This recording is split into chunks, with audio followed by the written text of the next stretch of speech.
One of the big things I remember hearing that stuck out, I want to make sure first that this is an accurate quote, but it was that you believe in socialism with American characteristics. Is that right?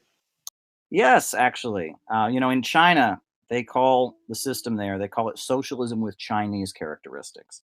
And one thing that I discovered after spending a long time, I was part of Occupy Wall Street. I was arrested during Occupy Wall Street protests, and I was in some Marxist Leninist groups here in the United States, and spent a lot of time trying to navigate those groups. But one thing that I realized after traveling to Venezuela, after traveling to Brazil, to Ecuador, to going to Iran, and spending some time and trying to figure out what was going on in the 21st century, I realized that socialism in every country is unique.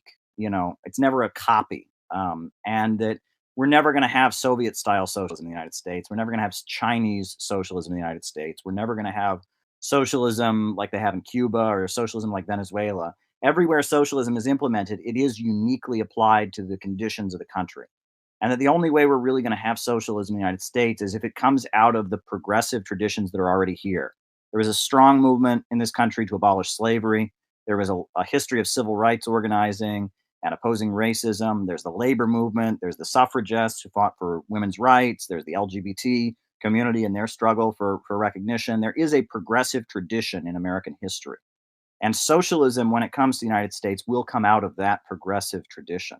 It will not be a foreign import. It won't be the USA adopting a foreign ideology. It will be that progressivism, that optimism, that hope that you can find in, like, if you look at the life of John Brown, for example, you look at some of our great communist leaders like Eugene Debs, Gus Hall, William Z. Foster, you look at the Black Panthers, Huey Newton, it will be that tendency in American history taking power. So I use the phrase socialism with American characteristics to make that point, right? It's obviously, that's not a very good brand name because we all know about socialism with Chinese characteristics. But after people have talked about American socialism, and we need to figure out the kind of socialism that will work in this country.